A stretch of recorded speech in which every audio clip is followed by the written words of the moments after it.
काली नजर। माँ, माँ। अरे क्या माँ माँ कर रहा है, बकरी का बच्चा है क्या? अरे माँ, मजाक छोड़ो। मुझे फाइनली वो मेन चौराहे वाली दुकान मिल गई है। अब देखना, आपका बेटा दुगनी स्पीड से पैसा कमाएगा। ओफो, ये क्या? मेरी ऑनलाइन मेकअप क्लास चल रही है।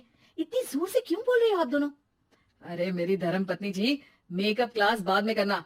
वो चौराहे वाली दुकान मिल गई है हमको। अरे वाह!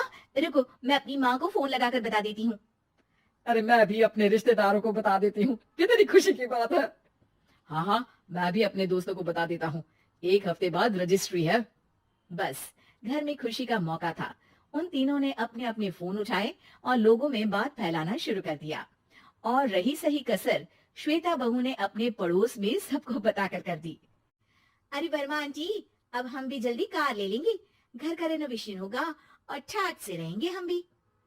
अरे, ऐसा क्या हुआ? लॉटरी बॉटरी लग गई है क्या? अरे, इस बार चौराहे वाली मॉल में हमको भी दुकान मिल गई है।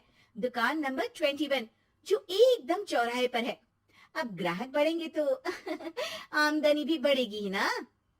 अरे वाह, कितनी खुशी की बात है।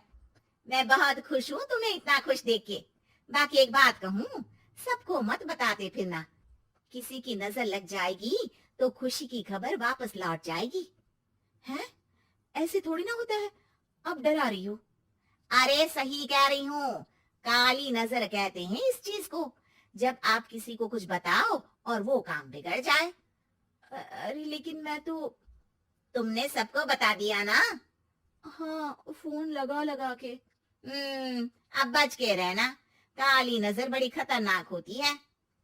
श्वेता इतनी खुश रहती है कि वो वर्मा आंटी की बात पर ध्यान ही नहीं देती, जबकि पड़ोस में और भी लोगों से खुशी की खबर शेयर करती रहती है। अगले दिन राजेश बहुत दुखी होकर घर आता है। अरे बेटा, क्या हुआ? मुंह क्यों सूजा हुआ है? मधुमक्खी ने काट लिया क्या? माँ, वो दुकान किसी और के पास चली गई।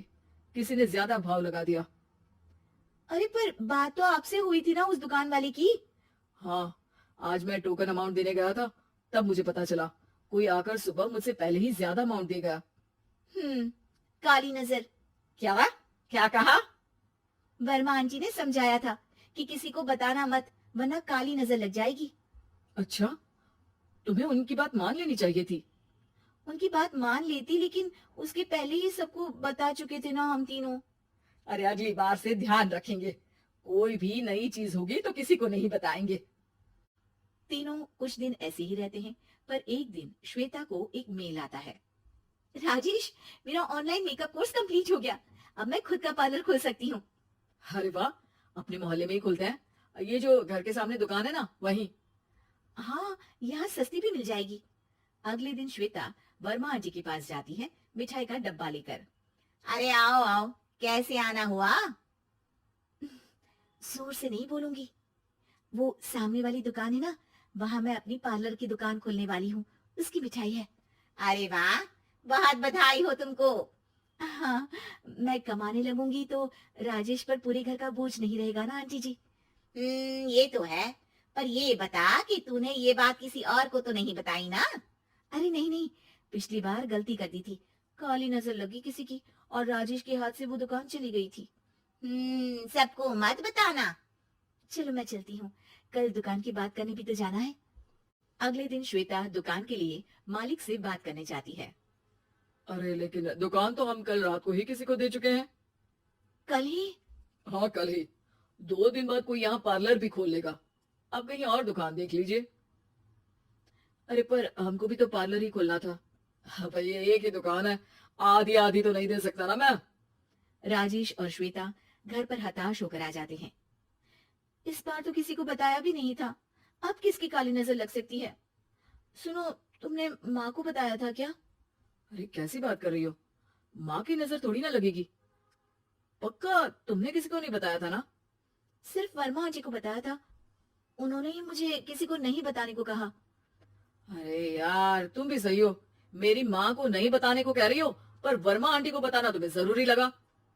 अरे, वर्मा आंटी ने ही तो काली नजर के बारे में बताया था ना। वो हमेशा हमारा भला ही तो चाहती है। मेरी माँ भी हमारा भला ही चाहती है। अरे पर चिल्ला क्यों रहे हो? बात नहीं कर सकते क्या आराम से? नहीं आता आराम से बात करना, और करना भी नहीं चाहता हूं मैं। दुकान जाने का दुख गुस्से में बदल गया था और राजेश और श्वेता में बात बंद हो गई थी। 2 दिन बाद मोहल्ले में पार्लर का इनॉग्रेशन हुआ, जिसमें मोहल्ले के सभी लोगों को बुलाया गया, पर श्वेता, राजेश और माँ नहीं जाते। माँ, अंदर आ जाओ, क्या देख रही हो? अरे नया पार्लर देख रही हूँ अपने आंगन से। देखो, माँ को दूसरे का सुख देखने में कितना मजा आ रहा है। मेरा दुख नहीं दिख रहा इन्हें। यहाँ मेरा पार्लर भी तो हो सकता था। अरे चुप रहो यार, हर बात में लड़ाई क्यों ढूंढ रही हो? राजेश और श्वेता फिर बहस करने लगते थे। तभी माँ ने दोनों को बाहर बुलाया। अरे जरा देखो तो, दुकान चलाने वाले का बोर्ड पर नाम क्या लिखा है? श्रुति वर्मा। गाड़ी निकाले बेटा, हमें कहीं जाना है। काली नजर का इलाज कराने। राजेश अपनी बाइक निकालता है। तीनों ट्रिपलिंग कर रहे हैं। माँ राजेश को उस मॉल वाली दुकान पर लेकर जाती है जहाँ राजेश अपनी दुकान खोलने वाला था। यही दुकान लेना चाहता था ना तू? हाँ, पर इनको भी दुखी करने लेकर आई हो क्या यहाँ पर दुकान दिखाकर? वहाँ काफी नहीं था? अरे श्वेता, थोड़ा सब्र रख, अभी पता चलेगा कि हम यहाँ क्यों आए हैं। बता, इस दुकान चलाने वाले का नाम क्या है? अनुपम वर्मा। कुछ समझ में आया? वो दुकान वाली श्रुति वर्मा, ये दुकान वाला अनुपम वर्मा, और हमारे पड़ोस में हमने उस दुकानों के बारे में बताया किसको था? वर्मा आंटी को। मतलब वर्मा आंटी ही हमारा काम बिगाड़ रही है? नहीं नहीं, ऐसा नहीं हो सकता, ये बस इत्तेफाक है। राजेश अपना फोन निकालता है और श्रुति वर्मा और अनुपम वर्मा के नाम फेसबुक पर सर्च करता है, जहां ये दोनों ही वर्मा आंटी के रिश्तेदार होते हैं। श्वेता को समझ में आ जाता है कि वर्मा आंटी की ही नजर काली नजर है। अब क्या करना है? कोई भी खुशी की खबर हो तो काली नजर से बचना है, यानी वर्मा आंटी से बचना है। अरे पर मुझे ये समझ में नहीं आया कि वो हमारे साथ ऐसा क्यों करेंगी। अरे बेटा, एक सीख है, दूर के आदमी को आपकी तरक्की से कम परेशानी होगी, पड़ोसी को ज्यादा। दोनों माँ की बात में हामी भरते हैं और अगला काम चुपचाप करने की कसम खाते हैं, ताकि आगे से वर्मा आंटी कोई काम ना बिगाड़ सके।